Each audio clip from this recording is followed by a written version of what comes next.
नमस्कार। एक बार फिर हाजिर हूँ मैं आपके सामने एक और नई किताब पर बात करने के लिए, जो कि अश्वत्था ट्री के बैनर तले बनी है। और ये किताब बहुत खास है क्योंकि इसका किस्सा हमारे और आपके बचपन से जुड़ा हुआ है। आज मैं बात करूंगी द स्टोरी ऑफ च्यवनप्राश पर। आपने अपने बचपन में जरूर च्यवनप्राश कभी ना कभी तो खाया होगा। बचपन में ये स्वाद नहीं लगता था, लेकिन बड़े होने पर हमें इसका राज पता चला। क्या है इसके पीछे की कहानी और क्यों लिखी तुलिका मैम ने ये कहानी, इस पर बात करेंगे। शुरुआत करते हैं अपने इस एपिसोड में। मैम बहुत बहुत स्वागत है आपका। ये कहानी च्यवनप्राश से जुड़ी हुई है। आपने इस पर किताब लिखने के बारे में क्यों सोचा है? क्या किस्सा आपके साथ जुड़ा हुआ है इसका? डिम्पिका, किस्सा मेनली हमारे ग्रंथों में स्पेशली श्रीमद् भागवत पुराण की कहानी है ये। जब मैं उसका अध्ययन कर रही थी तब मैंने देखा कि च्यवनप्राश के बारे में बहुत पहले ही बताया जा चुका है।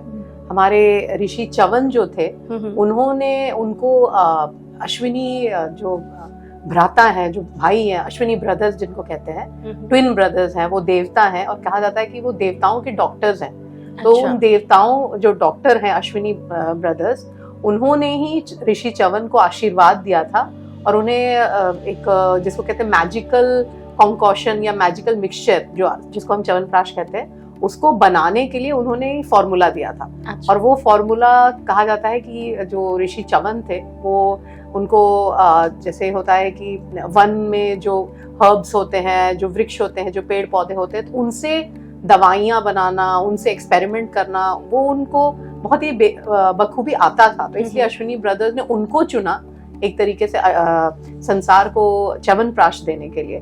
तो ये कहानी जब मैंने पढ़ी तो मुझे अपने बचपन की बातें याद आ गई, क्योंकि हमारे घर पर ही हमारी जो नानी थी वो घर पे च्यवनप्राश बनाया करती थी। अब तो बहुत बड़े बड़े कमर्शियल, बिल्कुल, क्योंकि अब हम देखते हैं कि कोई कंपनी से लिया हुआ कोई प्रोडक्ट हम लोग उसको च्यवनप्राश के तौर पे खा रहे होते हैं। आपकी नानी घर में बनाती थी? बिल्कुल बिल्कुल। तो हमारे यहाँ घर पे ये बनता था और उसको बनाने का प्रोसेस 2 हफ्ते 3 हफ्ते आंवले को भिगाकर फिर अश्वगंधा खरीदा जाता था, फिर अलग अलग तरीके से जो उनका जो शर्कर बोलते हैं, शर्करा जो चीनी होती है, जो वो भी एक स्पेशल प्रोसेसिंग से जाती है जब उसको आप च्यवनप्राश में डालते हो। तो it is not that easy कि उसको पीस दिया या गुड़ डाल दिया। उसको एक प्रोसेस है जिसको शर्करा बोलते हैं, और वो करके फिर उसको उसमें डाला जाता है, कि बहुत ज्यादा भी नहीं, बहुत कम भी नहीं।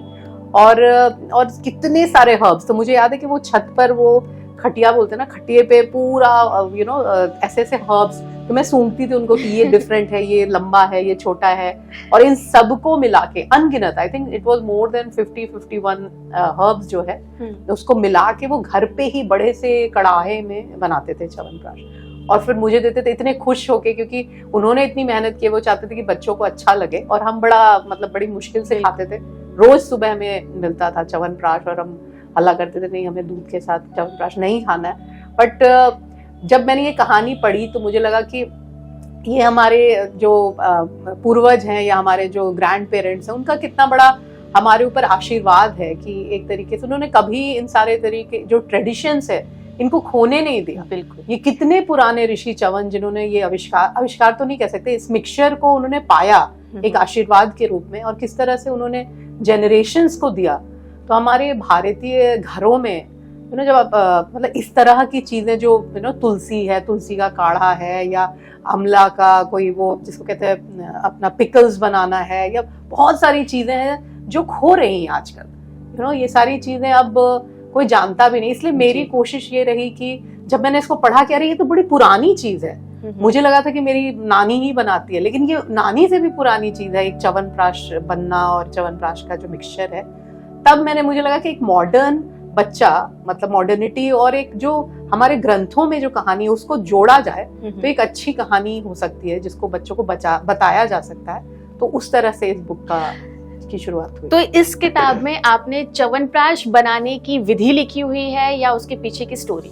दोनों लिखी हुई है एक्चुअली। अच्छा। और पूरी विधि मुझे लगा पता नहीं कितने बच्चों को बहुत इंटरेस्टिंग लगेगी, लेकिन मैंने उनको बताया कि जो अमला है वो मेन इंग्रेडिएंट होता है च्यवनप्राश का, और अराउंड 51-55 हर्ब्स डाले जाते हैं। चीनी को स्पेशल प्रोसेस से बनाया जाता है। तो ये सारी चीजें मैंने, अश्वगंधा है और भी बहुत सारे हर्ब्स जाते हैं च्यवनप्राश में, तो ये सारी चीजें मैंने बच्चों को बताई ताकि उनको पता रहे कि कुछ ऐसी चीज एग्जिस्ट करती है, क्योंकि पिज्जा, बर्गर और घर का मतलब रोटी सब्जी चावल दाल के अलावा कुछ ऐसी चीजें हैं जो हमें तगड़ा बनाती हैं, हमें मजबूत बनाती हैं। तो कुछ चीजें टेस्टी ना भी हो तब भी खा लेनी चाहिए, क्योंकि हमारे शरीर को बहुत ही वो इम्यूनिटी हमारी तगड़ी करती है, हमारा शरीर पावरफुल होता है, हम दौड़ सकते हैं, हम बोल सकते हैं, हमारा स्किन अच्छा लगता है, हमारे बाल अच्छे लगते हैं। तो कुछ ऐसी चीज जो आप खा लो तो सिर्फ एक जगह वो असर नहीं कर रही, आपकी पूरी बॉडी जो है एक सात्विक स्तर पे उठ रही है। तो तो बच्चों को बताना कि अगली बार आप मुंह मत बनाना, क्योंकि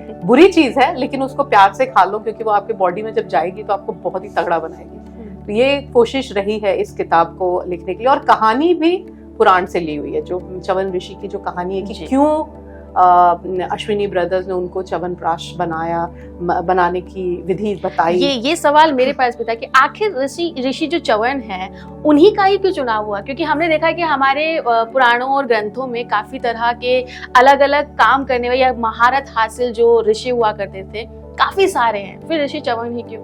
ऋषि च्यवन अंधे थे, ब्लाइंड थे, बट ब्लाइंड होने के बावजूद वो अपने जिसको कहते हैं कि उनके जो 5 इंद्रियां थी वो बहुत ही तीव्रता से काम करती थी। तो वो बड़े अच्छे से सूंघ सकते थे, वो टच करके पत्तों को समझ सकते थे।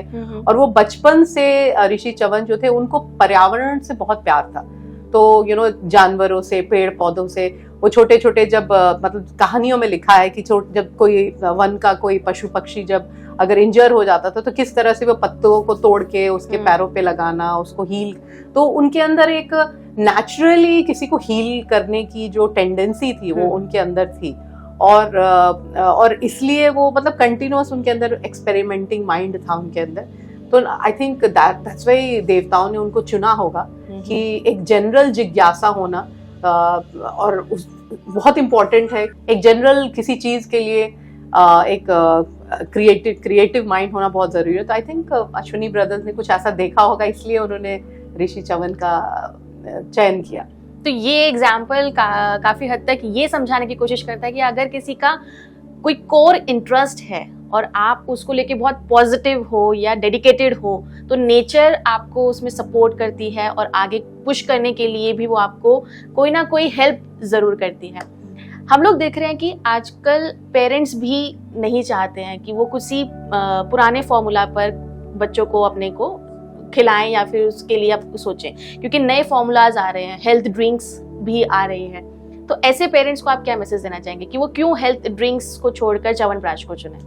देखिए, ये जैसे जो चीजें पुरातन होती हैं, बहुत पुरानी होती हैं, वो ऑलरेडी बहुत वेल रिसर्च्ड होती हैं और समाज ने उसको हजारों साल से अपनाया है।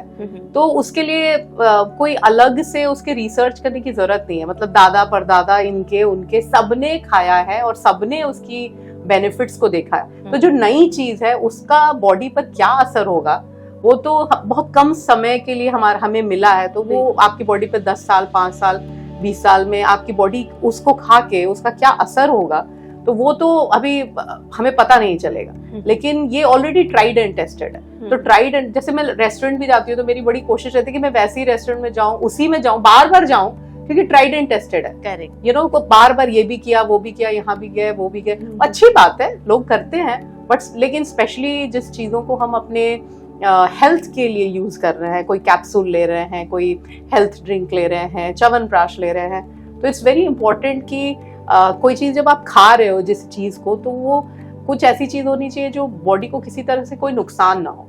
तो ये जो हर्ब्स यूज हुए हैं आयुर्वेद के, ये सब मतलब ये सारे ट्राइड एंड टेस्टेड फॉर्मूला है। और जैसे मैंने कहा, हजारों साल से लोग इसको खा रहे हैं और देख रहे हैं। तो आई थिंक वो चीज जो ऑलरेडी प्रूवन है उसको चूज करना बेटर है, रादर देन कुछ ऐसी नई चीज जो आपके बॉडी में किसी भी तरह का रोग या किसी भी तरह की एलर्जी या किसी भी तरह का डिफेक्ट पैदा कर सकती है। I think tried and tested को पिक करना ज्यादा आसान है और सही है। तो कुछ लोग ऐसा भी बोलते हैं कि क्योंकि वो पुरानी पद्धति पुराने रहन सहन और खान पान के आधार पर बनाई गई थी और अभी मॉडर्न टाइम में हमारा रूटीन बदल रहा है, खान पान बदल रहा है, तो क्या ऐसे टाइम पर भी ये पुरानी पद्धतियाँ, ये च्यवनप्राश आपकी बॉडी को हील करने में या रिपेयर करने में हेल्प करता है क्या? देखिए, पुराना हो या मॉडर्न टाइम्स हो, शरीर तो वही जो नेचुरल बायोसाइकिल है उसी पे काम करता है। तो ऐसा नहीं है कि मॉडर्न टाइम हो गए तो आंखें देखना बंद कर देंगी या खून जो है वो अलग तरीके से काम करेगा। बॉडी, जो ह्यूमन बॉडी है, जो हमारे जो ऋषि परंपरा है, जो हमारे वैद्य परंपरा है, जो आयुर्वेद है, तो ये सारी चीजों को मतलब फिर मैं वही बात को दोहरा रही हूँ कि बहुत पुराने समय से उसको एक्सपेरिमेंट करके लोगों ने एक तरह से प्रूवन साइंस है, तो उस साइंस को आपको ज्यादा उसके बारे में रिसर्च करने की जरूरत नहीं है। और मॉडर्न टाइम्स में तो और भी ज्यादा, क्योंकि हम अलग से अपने शरीर को हृष्ट पुष्ट रखने के लिए कुछ अलग सी मेहनत कर नहीं रहे, और जीवन का स्ट्रेस लेवल इतना ज्यादा हाई है क्योंकि हम हर चीज में कंटिन्यूसली बिजी हैं, compete कर रहे हैं, माइंड जो है वो कंटिन्यूसली किसी चीजों में लगा हुआ है। तो उन सब टाइम में तो और भी जरूरी है कि कुछ ऐसा चीज हो, जो कोई ऐसी विधि हो, कोई ऐसी चीज हो जो हम खा लें और मतलब मुझे चिंता करने की जरूरत नहीं है। अब भैया वो प्रोटीन शेक मेरे बॉडी पे क्या असर कर रहा है मुझे नहीं पता, उनको कैंसर बनेगा कि हार्ट अटैक आएगा, क्या होगा। हम 4 इंस्टाग्राम लोगों चैनल्स पे पढ़ ले रहे हैं, सुन ले रहे हैं। अभी आप हाल में किसी एक इंस्टा चैनल पर मैं सुन रही थी कि कोई एक आई थिंक पहलवान ही है शायद, और वो किसी प्रोटीन ड्रिंक को कंटिन्यूसली लेते थे और वो ही ended up in the hospital where the doctor said कि भैया आपकी बॉडी में एक अजीब तरह का डिफेक्ट पैदा हो गया है कि कंटिन्यूसली आप उस चीज को ले रहे हो। तो क्योंकि जितने कमर्शियलाइजेशन हो रही है, सब लोग पैसे बनाना चाहते हैं, बट इट्स वेरी इंपॉर्टेंट कि ट्राइड एंड टेस्टेड च्यवनप्राश जो है, जो दादी नानियों ने खिलाया है, उन्होंने खाया है, उनके मतलब उनके माँ बाप ने उनको दिया है, तो आई थिंक इट्स बेटर कि भाई कुछ तो है जो नहीं बदलता है। Correct. शरीर नहीं बदलता है, शरीर की जो तरीका है वो नहीं बदलता है। ठंड आएगी, गर्मी आएगी, मन जो है ऊपर नीचे होता ही है, दुख सुख आएंगे, तो उन सारी चीजों में कुछ ऐसी चीज जो ना बदले उसका सेवन करना ज्यादा इंपॉर्टेंट है, rather something which is very experimental. Correct. मैं अपने दर्शकों को यहाँ रुक कर ये बताना चाहूंगी कि च्यवनप्राश में ऐसी बहुत सारी जड़ी बूटियां हैं जो ना सिर्फ आपके शरीर के किसी एक भाग को बेनिफिट देती है, बल्कि अगर च्यवनप्राश बच्चे रेगुलरली खाते हैं तो उनका दिमाग भी तेज होता है, उनका गट सिस्टम जो है वो ऑलमोस्ट आप देखेंगे कि काफी उस पर असर दिखेगा, पॉजिटिव असर दिखेगा। तो जो हम लोग डेली बेसिस पे कुछ भी कूड़ा खा रहे हैं, फास्ट फूड खा रहे हैं, तो ऐसे समय पे आपको डरने की जरूरत नहीं है अगर आप च्यवनप्राश खा रहे हैं तो। हम लोग देख रहे हैं कि आपकी जो किताबें हैं ज्यादातर अंग्रेजी भाषा में ही हैं, और ये क्योंकि कहानी हर बच्चे तक पहुंचनी चाहिए। मैं देखती हूँ कि हर बच्चा जो है च्यवनप्राश के नाम से बहुत फेमिलियर है और उसको बहुत इंटरेस्ट आएगा अगर वो उस कहानी को हिंदी में भी पढ़ेगा। तो आपका क्या विचार है, आप इस किताब को हिंदी में लेकर आना चाहेंगे?